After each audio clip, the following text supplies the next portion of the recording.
আসসালামু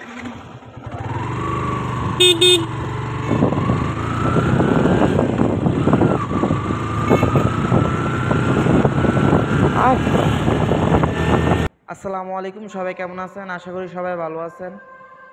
তো আজকে আমরা চলে আসলাম মাওয়া। দেন ওইখান থেকে আমরা পদ্মা সেতু দেখতে বা ঘুরার জন্য চলে আসলাম। তো এখনই আমরা পদ্মা সেতুতে উঠব। চারিদিকে খুব সুন্দর ভিউ। অনেক দিনের প্ল্যান ছিল যাবো বলে যাওয়া হয়নি। তো ফাইনালি চলে আসলাম।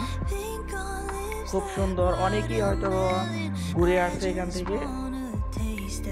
তো এই আমার প্রথম যাওয়া বাইক দিয়ে। পদ্মা সেতু থেকে চারিদিকে পদ্মাটা খুব সুন্দর দেখা যায়। অনেক ফাঁকা রাস্তা ছিল।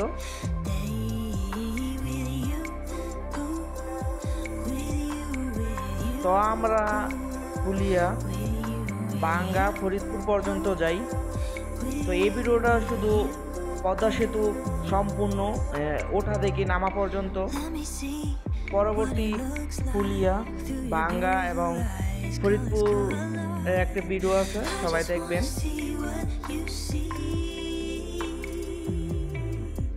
ক্যামেরাতে পদ্মা সেতু কেমন দেখা যাচ্ছে পুরোপুরি আপনারা বলতে পারবেন, কিন্তু সামনাসামনি অনেক সুন্দর। ওই দিনের দিনটা খুব সুন্দর একটা দিন ছিল।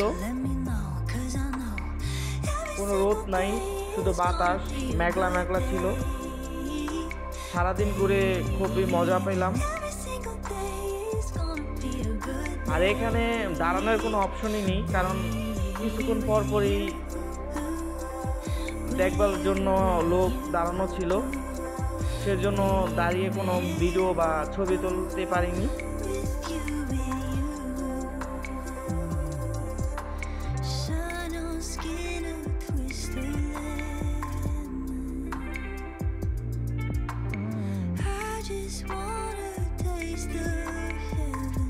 এই যে দেখতে পাচ্ছেন এখানে লোক, তারা দাঁড়িয়ে থাকে এখানে সব সময়, যাতে কেউ দাঁড়িয়ে ছবি বা ভিডিও বা ভিড় যাতে না জমায়।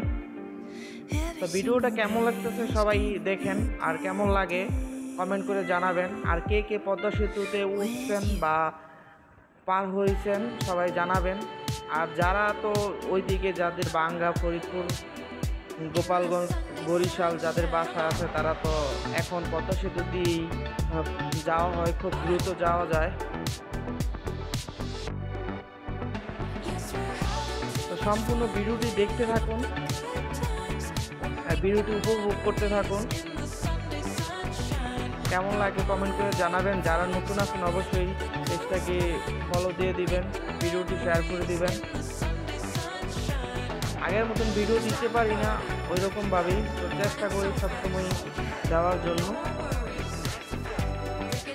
পদ্মা সেতু পুরোটি প্রায় ফাঁকা ছিল, সবসময় হয়তো ফাঁকা থাকে, কারণ তেমন লোকজন আসা যাওয়া হয় না, মানে গাড়ি ঘোড়া কম চলে। আর চললেও এখানে থামার অপশন হয়, সেজন্য হয়তো বা গাড়ি বোঝা যায় না।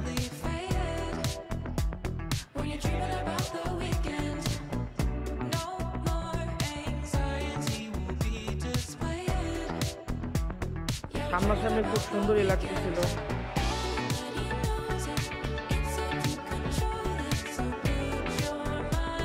কিছুক্ষণ পর পরই লোক দাঁড়ানো থাকে, যাতে কেউ থামিয়ে দাঁড়িয়ে না থাকে। এই যে এখানে দেখা যায় 3 জন আছে, আরো সামনে এইভাবে 1 কিলো পর পরই দাঁড়িয়ে থাকে মানুষ, সেজন্য দাঁড়াতে পারিনি। আর ওই দিনে ওয়েদারটা খুব সুন্দর এবং মনোরম পরিবেশ ছিল, ঘুরেও আরাম পেলাম।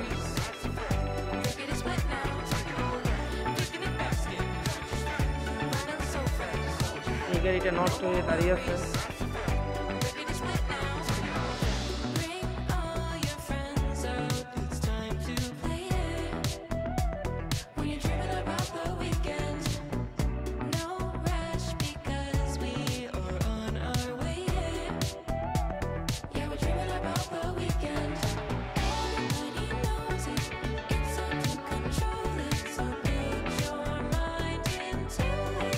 থেকে পরিবেশটা খুব সুন্দর লাগে, পদ্মাটাও খুব একবারে সাজানো দেখা যায়। দ্বারা অনেকেই উপকার হয়েছে আর চলাচলের সুবিধা হয়েছে। আগে তো ফেরি দিয়ে পারাপার হতো। যাই হোক, ভিডিওটা কেমন লেগেছে আপনাদের কাছে অবশ্যই কমেন্ট করে জানাবেন। এখান থেকে আমরা ফুলিয়া বাঙ্গা ফরিদপুর পর্যন্ত যাই। এখানে ভিডিওটি শেষ করতে হচ্ছে, কারণ ভিডিওটি লং হয়ে যায়। তখন ধাপে ধাপে আপনাদের ওই ভিডিওটি শেয়ার করব, অবশ্যই দেখবেন। এই যে এখান থেকে বাঙ্গা সোজা, তো এখানেই শেষ করতেছি। সবাই ভালো থাকবেন। ভিডিওটি কেমন লেগেছে অবশ্যই কমেন্ট করে জানাবেন। ভিডিওটি সবাই শেয়ার করে দিবেন। আল্লাহ হাফেজ।